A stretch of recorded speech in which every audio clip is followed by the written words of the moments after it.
small photographs, they're only a couple of €100 each, but you can also buy all 100 on one wall.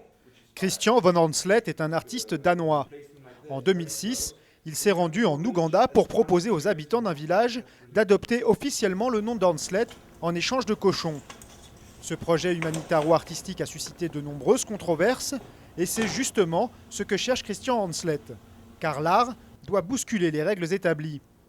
Avec le Hornsleth Village Project, l'artiste danois se penche sur la notion d'aide humanitaire en Afrique. Kristian Hornsleth, what is the Hornsleth Village Project? Is it an artistic or humanitarian project? The Hornsleth Village Project, Uganda, is for me primarily an artistic project with some humanitarian connotations.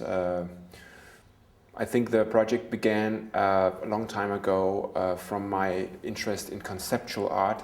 Can an art project be anything else but a painting or a sculpture? What I was working on, can art be different objects? It's like your French big art star Marcel Duchamp, like the objet trouvé. What is art actually? It's very interesting for me to investigate this. And at a certain point I was thinking, can a person be an art piece? So the photograph of people holding their new ID card with my name on them, that would be the project, that would be the art piece, the photograph. You ask people to change their names of exchange for animals. What do you want to demonstrate with this deal? I think the meaning of asking people to change their name into my name has many connotations. I'm not, if you ask me, I'm not really sure why. I work on a very instinctive level, but of course I've been thinking a lot about the way to do it and why. And my answer is today would be trying to be a mirror of society.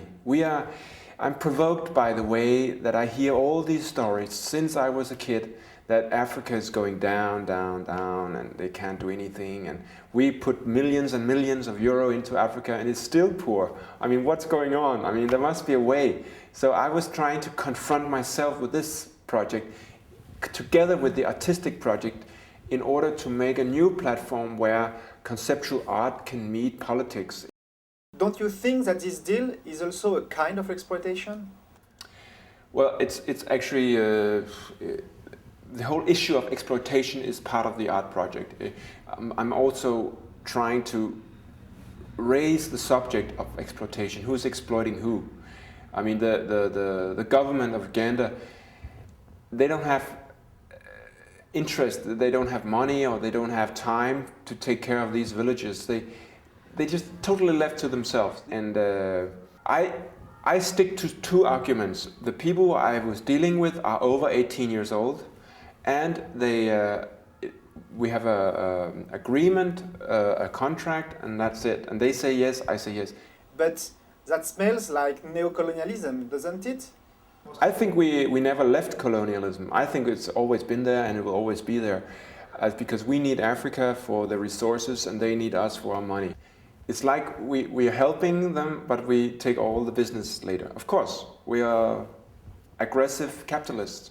And if you do a project in Iraq or Iran or Denmark or in these Africa or Asia, you go in and you help them, but you make sure you get all the business.